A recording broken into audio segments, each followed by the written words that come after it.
নমস্কার। ব্রেকিং বাংলায় আপনাদের স্বাগত। আমি জয়ন্ত মজুমদার। বাংলায় 100 দিনের কাজের টাকা বন্ধ নিয়ে গত 2-3 বছর যাবৎ শুভেন্দু অধিকারী, সুকান্ত মজুমদারের অনেক কথা আপনারা শুনেছেন। মূলত যে রাজ্য সরকার বা তৃণমূল সরকার টাকা নয় ছয় করে, দুর্নীতি করেছে, চুরি করেছে, এই জন্য কেন্দ্র টাকা বন্ধ করে দিয়েছে। এবং তারা সদর্পই সেটা ঘোষণা করতেন যে আমরা কেন্দ্রকে বলে, মানে বিজেপি সরকার দিল্লি সরকারকে বলে টাকা বন্ধ করে দিয়েছি। এবং সেটা কিভাবে করা হচ্ছে সেটা রুলস 27 জারি করে করা হয়েছে। তো 2022-23 অর্থবর্ষ থেকে বাংলায় 100 দিনের কাজের টাকা বন্ধ। এবং মূলত অভিযোগটা কি, সেটা হচ্ছে যে দুর্নীতির অভিযোগ, সেই জন্য বন্ধ করে দেওয়া হয়েছে। তো এই নিয়ে তৃণমূল বারে বারে অভিযোগ করেছে যে বাংলাকে বঞ্চনা করা হচ্ছে। আসলে 2021 সালে বিজেপি এ রাজ্যে হেরে গিয়েছিল বলে তারপর থেকে প্রতিহিংসায় 22 সাল থেকে সেই টাকা বন্ধ করে দেওয়া হয়েছে এবং বাংলা মানুষকে ভাতে মারা চক্রান্ত করা হচ্ছে কেন্দ্রীয় প্রকল্পের টাকা বন্ধ করে দিয়ে। তো এইটা তৃণমূল বারে বারে বলেছে, কিন্তু শুভেন্দু অধিকারী সদর্পে বলতেন যে আমরা চুরির টাকা চুরি করার জন্য আমরা এগুলো বন্ধ করে দিয়েছি, তৃণমূলকে চুরি করতে দেবো না, এই সব ধরনের কথা বারবার বলেছেন সুকান্ত মজুমদার এবং শুভেন্দু অধিকারীরা। তো সেই সুকান্ত মজুমদার এবং শুভেন্দু অধিকারীদের সেই যে বীর দর্পে ঘোষণা করা যে 100 দিনের কাজের দুর্নীতির বিষয়টা, মঙ্গলবার দিন লোকসভাতে তাদের মুখোশটা খুলে গিয়েছে আরো একবার। এই কারণে বলছি, এটা গত বছরে হয়েছিল। তো তাতে শুভেন্দু অধিকারীদের শিক্ষা তারা নেননি, লোকসভা ভোটের ফলের পরেও তারা নেননি, একইভাবে তারা চালিয়ে গিয়েছেন, একই কথা তারা বলে গিয়েছেন। তো মঙ্গলবার ফের লোকসভাতে শুভেন্দু অধিকারী এবং সুকান্ত মজুমদার যে কত অসার দাবি করতেন সেটা আরেকবার মুখোশ তাদের খুলে দিয়েছেন, যে কেন্দ্রীয় মন্ত্রী খুলেছেন, অন্য কেউ না। তো বিষয়টা ছিল যে মূলত 100 দিনের কাজের দুর্নীতির বিষয়টা আসতো যে ভুয়ো জব কার্ড। কারণ আদৌ সেই লোকটা নেই, তার নামে জব কার্ড হয়েছে এবং সেই জব কার্ডের এগেইনস্টে টাকা তুলে নেওয়া হচ্ছে, তারা কাজ করেছেন বলে হিসেব দেখিয়ে টাকা তুলে নেওয়া হচ্ছে। এটা মূল অভিযোগ, যে ভুয়ো জব কার্ড তৈরি করে ভুয়ো ব্যক্তির নামে টাকা তুলে নেওয়া হচ্ছে। তো সেই জব কার্ডের পরিসংখ্যান বলতে গিয়ে কেন্দ্রীয় গ্রামোন্নয়ন দপ্তরের যে পঞ্চায়েত গ্রামোন্নয়ন দপ্তরের প্রতিমন্ত্রী কমলেশ পাসওয়ান, তিনি একটি লিখিত প্রশ্নের জবাব দিতে গিয়ে শুভেন্দুদের মুখোশ খুলেছেন। কারণ তৃণমূল সাংসদ মালা রায় তিনি এই প্রশ্নটা করেছিলেন যে দেশে ভুয়ো জব কার্ডের সংখ্যা কত কত বাতিল হয়েছে এবং তার এগেইনস্টে ফৌজদারি মামলা বা গ্রেপ্তার কতজন হয়েছে, সেই প্রশ্নটা ছিল।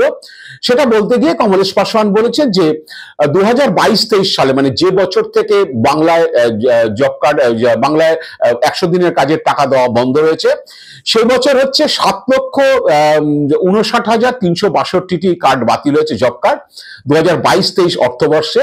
তার মধ্যে হাইয়েস্ট কে সেটা যে উত্তরপ্রদেশ সরকার, উত্তরপ্রদেশে 4,50,172টি কার্ড বাতিল হয়েছে। বিহার, সেটাও ডবল ইঞ্জিন সরকার, 1,06,924টি কার্ড বাতিল হয়েছে। মধ্যপ্রদেশ ডবল ইঞ্জিন সরকার, 51,718টি কার্ড বাতিল হয়েছে। পশ্চিমবঙ্গে কার্ড বাতিল হয়েছে 5,263টি। এই 22-23-এর পরিসংখ্যান। 23-24-এর পরিসংখ্যানে দেখা যাচ্ছে উত্তরপ্রদেশে বাতিল হয়েছে 1,47,397টি এবং পশ্চিমবাংলায় বাতিল হয়েছে 719টি। আর 24-25-এ সেটা কম, উত্তরপ্রদেশে 3,421টি, পশ্চিমবাংলায় মাত্র 2টি। তো 7,59,362টি 22-23-এ যে অর্থবর্ষে বাতিল হয়েছে ভুয়ো জব কার্ড, তার মধ্যে উত্তরপ্রদেশ ডবল ইঞ্জিন সরকার একাই 4,50,172। এবং শুধু তাই না, কমল পাসওয়ানের যে পরিসংখ্যান তাতে দেখা যাচ্ছে ডবল ইঞ্জিন সরকার যেগুলো রাজস্থান, মধ্যপ্রদেশ, ছত্তিশগড়, উড়িষ্যা, সবাই জব কার্ড বাতিলের ক্ষেত্রে ওয়েস্টবেঙ্গলের থেকে অনেক অনেক এগিয়ে। এবং পশ্চিমবঙ্গে সবচেয়ে বেশি যেটা দেখা যাচ্ছে 22-23-এ 5,263, তারপরে 23-24-এ 719টি এবং 24-25-এ মাত্র 2টি। তো এই পরিসংখ্যানের পরে শুভেন্দু অধিকারীরা যেটা বলেন যে ওই ভুয়ো জব কার্ড তৈরি করে টাকা নয়ছয় হয়েছে, যে লোক কাজ করেনি তার নামে ভুয়ো জব কার্ড, সেই জব কার্ডের সে টাকা তুলে নেওয়া হয়েছে। তাতে দেখা যাচ্ছে ডবল ইঞ্জিনটা একেবারে সেঞ্চুরি হাঁকিয়ে কি বলে সাংঘাতিক অবস্থা করে ফেলেছে।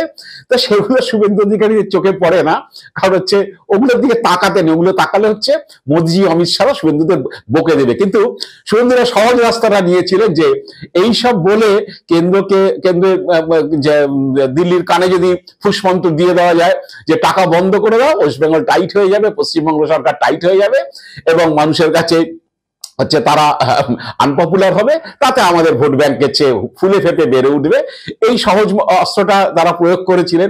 কিন্তু দেখা যাচ্ছে যে সেটাতে আলটিমেটলি কোনো কাজ হয়নি। এবং শুধু তাই না, এটা গত বছরও সাংসদ দীপক অধিকারী মানে দেব এই প্রশ্নটা তুলেছিল এবং একই প্রায় পরিসংখ্যানটা এসেছিল, 24-25-এরটা আসেনি।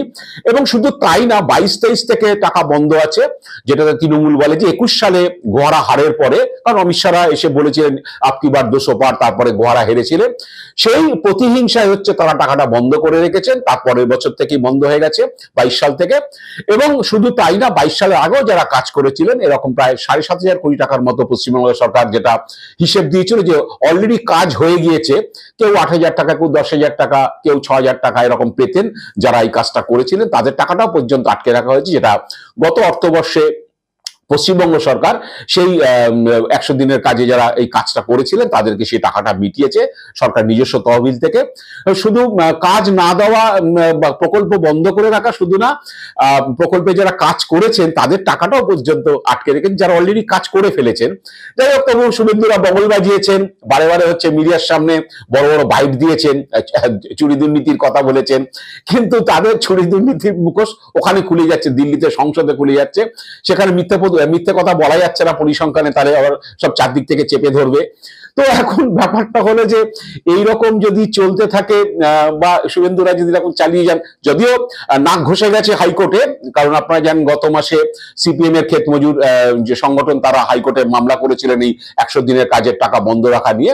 তো সেক্ষেত্রে বিচারপতি বলেছে যে কেন্দ্র যে কোনো রকম শর্ত তারা আরোপ করতে পারে, কিন্তু প্রকল্প বন্ধ করে রাখা যাবে না, প্রকল্প চালু করতে হবে 1 আগস্ট থেকে। তো যাই হোক, এখন এই পরিসংখ্যান মঙ্গলবার দিন আসার পরে বিজেপি সাধারণত একটুখানি বিড়ম্বনায় পড়েছে, পড়ার কথা বই কি। তৃণমূল মুখপাত্র বলেছেন যে আসলে 100 দিনের প্রকল্পের কাজ বন্ধ করে দিচ্ছে প্রতিহিংসাতে, বিজেপি হচ্ছে বাংলা বিরোধী, আর সেই প্রকল্পে কাজ না পেয়ে যখন শ্রমিকরা ভিন রাজ্যে কাজ করতে যাচ্ছে তাদের বাংলাদেশি বলে হচ্ছে, বাংলায় কথা বললে বাংলাদেশি বলে তাদের দেখে দেওয়া হচ্ছে এবং তাদেরকে হেনস্থা করা হচ্ছে। আসলে যে বিজেপি কত বড় বাংলা বিরোধী এখান থেকেই প্রমাণ, দুর্নীতি নয়, আসলে হচ্ছে তারা বাংলাকে বঞ্চনা করবে বলে তারা এই ধরনের হচ্ছে পদক্ষেপগুলো করছে। বিজেপির তরফে অবশ্য তরুণজ্যোতি তিওয়ারি তিনি বলেছেন যে শুধু ভুয়ো জব কার্ডের বিষয়টা নয়, আসলে এই প্রকল্পের কাজের হচ্ছে জন্য হিসেব দিতে হয়, রাজ্য সরকার সঠিকভাবে হিসেব দিলেই টাকা ছেড়ে দেওয়া হবে। তিনি একটা ধরি মাছ নাচিয়ে পানিয়ে করেছেন একটা মন্তব্য, যে শুধু প্রকল্পের জব কার্ডের ভুয়ো জব কার্ডের বিষয় না, প্রকল্পের সঠিক হিসেব নাকি রাজ্য সরকার দেয়নি। রাজ্য সরকার বারে বারেই হচ্ছে বলেছে যে প্রকল্পের হিসেব প্রতি বছরই দেওয়া হয়েছে, কারণ অডিট তো ছেড়ে দেবে না, অডিট প্রতি বছরই হচ্ছে সেই হিসেবটা নেবে। তরুণজ্যোতিরা সব জানেন, কিন্তু জেনেও যখন বলার কিছু মুখ থাকে না তখন কিছু একটা বলতে হয়। সিএজি ছাড়বে না, কারণ আমি 100 দিনের কাজের প্রকল্পের টাকা নিয়েছি, একটা সরকার টাকা নিয়েছে কেন্দ্র থেকে, আর সে হিসেব দেবে না, ওটাতে সিএজি ছেড়ে দেয় না। এটা তরুণজ্যোতিরা শুভেন্দু অধিকারীরা ভালো জানেন। কিন্তু যখন মুখ পড়ে তখন একটা বান্ডল টান্ডল কিছু তো লাগাতে হয়, তো সেই বান্ডল তারা লাগিয়েছেন বা লাগিয়ে যাচ্ছেন। তো শুভেন্দু অধিকারীরা দেয়াল লেখনটা পড়তে পারছেন না নিশ্চিতভাবে, সেই জন্য এগুলো চালিয়ে যাচ্ছেন। এবং তৃণমূল মাঝে মধ্যেই বলেন যে শুভেন্দু অধিকারী হচ্ছে তাদের লক্ষ্মী পেঁচা। তো শুভেন্দুরা যদি এই ধরনের কাজ করে যান, মানে আগামী দিনেও, মানে এখনো ভোটের আগামী বিধানসভা ভোটের যে 7-8 মাস বাকি, যেটা চালিয়ে যান এইভাবে, তাহলে বা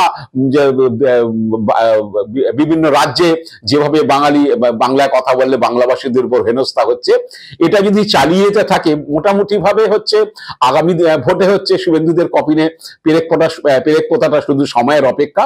আর শুভেন্দুরা এরকম যত করবে, এটা হচ্ছে তৃণমূল সরকারের পক্ষে সেটা ভালো হবে, তৃণমূল পার্টির পক্ষে সেটা ভালো হবে, কারণ তারা বলতে পারবে যে বিজেপি হচ্ছে বাংলা বিরোধী এবং বিজেপি এই ধরনের কাজই তারা করে এবং হচ্ছে মিথ্যে কথা বলে, মিথ্যে প্রচার করে, এবং সেই প্রচার যে তাদের মিথ্যে, সেই মুখোশ খুলে যায় লোকসভায়। এটা তৃণমূল করে না, এটা বিজেপির দলের পক্ষ থেকেই সেটা করে দেওয়া হয়। শিবরাজ সিং চৌহান যে বলেননি, তিনি তার প্রতিমন্ত্রী বলেছেন, কিন্তু বিজেপি দলের তরফেই শুভেন্দুদের মিথ্যাচার লোকসভাতে প্রকাশ হয়ে যাচ্ছে বা মুখোশ খুলে যাচ্ছে। তৃণমূল এই প্রচার করবে, সেই প্রচারের রাস্তাগুলো খুলে দিচ্ছে, 100 দিনের কাজের নিয়ে তাদের মিথ্যে প্রচার। এবার হচ্ছে বাংলাভাষী যারা বিভিন্ন রাজ্যে কাজ করতে যাচ্ছে তাদেরকে বাংলাদেশি বলে দেখে দেওয়া, রোহিঙ্গা বলে দেখে দেওয়া, এগুলো যত করবে তত শুভেন্দুদের ভোটের অবস্থা কি হবে সেটা তারা নিজেই টের পাচ্ছেন। এবং তৃণমূল যেটা বলেন যে শুভেন্দুরা লক্ষ্মী প্যাঁচার মতো কাজ করে যাচ্ছেন, তৃণমূলে ভোট বাক্স ভরাচ্ছেন এবং সম্ভবত আগামী দিনে সেই ভোট বাক্স ভরানোর জন্যই তারা এই পদক্ষেপগুলো করে যাচ্ছেন। যাই না শুভেন্দু অধিকারী সুকান্ত মজুমদাররা তার থেকে পিছিয়ে আসবেন কিনা বা বিরত থাকবেন কিনা, এটা ভবিষ্যৎ বলবে। আজ এ পর্যন্তই। আপনারা ভালো থাকবেন, সুস্থ থাকবেন। নমস্কার।